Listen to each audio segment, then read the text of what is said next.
Sir, ఇప్పుడు మనము Kadapa Telugu Desam party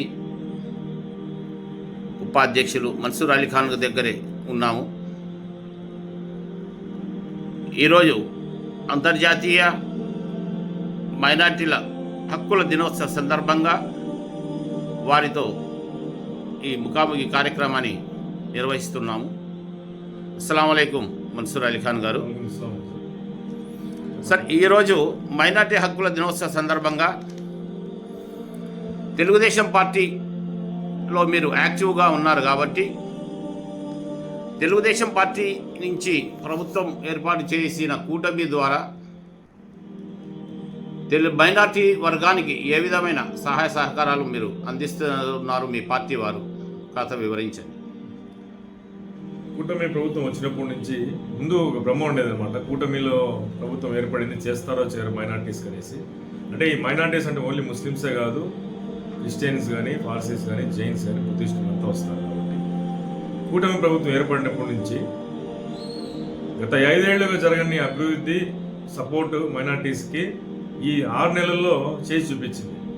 ఎట్లా అంటే ఇప్పుడు ఏ సంక్షేమం తీసుకున్నా కూడా ఫస్ట్ ప్రిఫరెన్స్ అంటే మైనార్టీలం కాబట్టి ప్రిఫరబుల్గా ఏవైతే అందించాలో అవన్నీ గవర్నమెంట్ అందుతున్నాయి.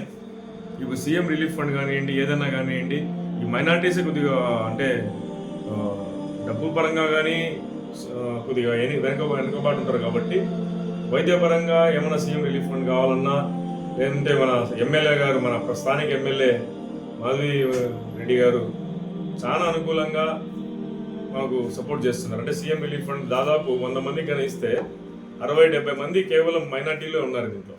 ఇంకోటి ఏమంటే అప్లై చేసుకున్న ఒక 3 నెలలకు లేదంటే 3 నెలలకి లోపలే ఈ ఫండ్స్ రావడము, ఒకవేళ వాళ్ళు ఎక్కడైనా అప్పులు చేసుకున్నా అప్పులు తీర్చుకునే విధంగా ఈ కూటమి ప్రభుత్వం అయితే బాగా సపోర్టింగ్గా ఉంది.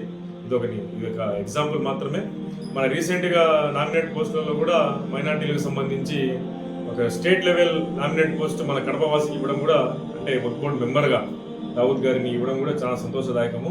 ఇలా అనుకుంటా పోతే ఎన్నో, అంటే 6 నెలలు అయింది కాబట్టి కూటమి ప్రభుత్వం ఏర్పడి ఇక రాబోయే 4.5 సంవత్సరాలు మరెన్నో అద్భుతాలు చేసి మైనార్టీలకు ఫుల్ ఫ్లెడ్జ్గా సపోర్టింగ్ ఉంటుందని నేను మనస్ఫూర్తిగా ఆకాంక్షిస్తున్నాను. ఈరోజు జాతీయ మైనార్టీ కమిషన్ మరియు అంతర్జాతీయ మైనార్టీ హక్కుల దినోత్సవ సందర్భంగా మైనార్టీలు ఎక్కువగా ఉన్నటువంటి ఈ ప్రాంతం యందు మీ పార్టీ ద్వారా కానీ లేదా ఇండివిజువల్గా కానీ మీరు ఎటువంటి కార్యక్రమాలు నిర్వహిస్తున్నారు? మరి కార్యక్రమాలు ఎందుకు మీరు చేయలేకపోయారు? ఈరోజు గల కారణాలు ఏమైనా వివరించగలరా?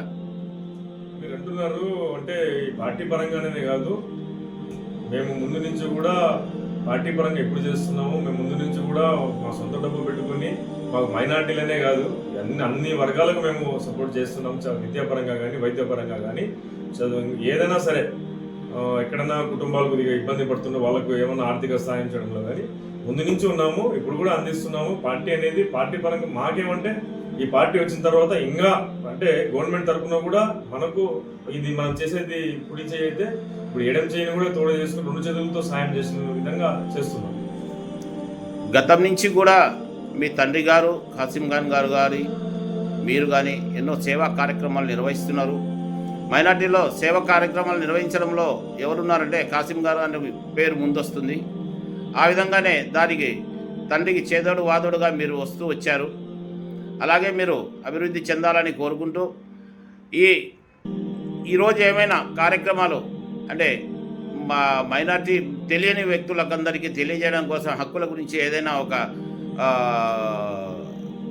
ర్యాలీ కానీ లేదా ఇటువంటి ఏదైనా చిన్న సభలను కానీ ఏర్పాటు చేసే యోచన ఏమైనా ఉందా? అంటే ఇప్పుడు మైనార్టీలకు మనం వాళ్ళ హక్కులు గుర్తు చేయాలా, లేదంటే వాళ్ళకి ఏమైనా సపోర్ట్ చేయాలంటే ర్యాలీలు అవి తీయాల్సిన అవసరం లేదు, మీటింగ్లు ఇవి తీయాల్సిన అవసరం లేదు. మనం చేసే పనులే అంటే మనం చేసే ఏదైనా సపోర్టింగ్ పనులు కానీ, ఇప్పుడు మాకు ట్రస్ట్ ఉంది.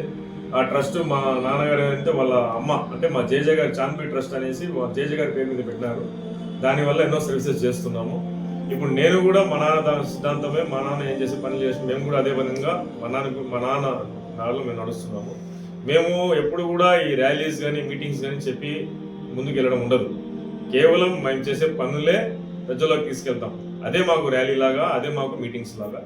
నేను మైనార్టీల గురించి ప్రత్యేకంగా ఈరోజు మీరు అడుగుతున్నారు కాబట్టి, మైనార్టీలకు మెయిన్గా దేంట్లో వాళ్ళు అంటే సంఖ్యలో మైనార్టీలే, కానీ వాళ్ళ చదువు పరంగా కానీ, వాళ్ళ ఉన్నతమైన వాళ్ళ ఉనికి కానీ, వాళ్ళ అంటే ఆర్థికంగా వాళ్ళు ఉన్న సిచ్యువేషన్ కానీ, ఇవన్నీ అభివృద్ధి ఎట్లా చెందుతాయి. ఇప్పుడు మనము ఎలక్షన్స్లో కొన్ని మాట ఇచ్చినాం. అంటే ఎట్లంటే ఎవరైతే వెనకబడి ఉన్నారో వాళ్ళకు ముందుకు తీసుకెళ్లాలా, అంటే వాళ్ళలో నైపుణ్యాన్ని పెంచాలా, ఈ విధంగా తీసుకెళ్తున్నాం. ఒకటే ఎడ్యుకేషన్ ఉంటే, అంటే విద్య ఉంటే అన్నీ ఉన్నట్టే. ఎవరైతే విద్యాపరంగా వెనక ఉన్నారో మా కాలేజెస్ తరఫున వాళ్ళకి ముందుకు తీసుకెళ్తున్నాం. ప్రభుత్వ పథకాల వల్ల కూడా వాళ్ళు ముందుకు వెళ్తున్నారు. ఇంతకుముందు ఒక స్కీమ్ ఉండిందనమాట, కాలేజీకి డబ్బు పడాలని. చాలా వరకు విద్యకు దూరమైనారు. డబ్బులు అకౌంట్లో వేస్తారు, ఆ అకౌంట్ కాలేజీలు కట్టరు, కాలేజీల్లో ఇబ్బంది పెడతారు విద్యార్థులు. కానీ ఇప్పుడు కుటుంబం అంతా కాదు, పాత పాలసీ తెచ్చింది. ఎవరి డబ్బు వాళ్ళకే. కాలేజీలో చదువుకున్నాడు, కాలేజీ డబ్బు కాలేజీ కాబట్టి ఇబ్బంది లేదు. ఇప్పుడు మైనార్టీ పిల్లలు కూడా బ్రహ్మాండంగా చదువుకుంటున్నారు. Thank you. గతంలో నంద్యాల జిల్లా యందు ఒక కుటుంబం, అంటే అబ్దుల్ సలాం అనేటువంటి మైనార్టీ వర్గానికి సంబంధించిన కుటుంబం పైన దారుణమైనటువంటి ఎన్నో దారుణాలు జరిగినాయి. ఆ టైంలో మీరు ఏ విధమైన సహాయ సహకారాలు అందించారు, లేదా ప్రస్తుతం మీకు ప్రభుత్వం ఉంది కాబట్టి వారికి మీరు ఏమైనా సాయం అందించాలని అనుకుంటున్నారా మీ ప్రభుత్వం ద్వారా? గత ప్రభుత్వంలో ఆ ఒక్క కుటుంబమే కాదు, అంటే మీరు ముస్లిం మైనార్టీ కుటుంబం అని ఆ పేరేమో చెప్పినారేమో, కానీ మీకు తెలియంది ఏం లేదు మీడియా వాళ్ళకి. రాష్ట్రంలో చాలా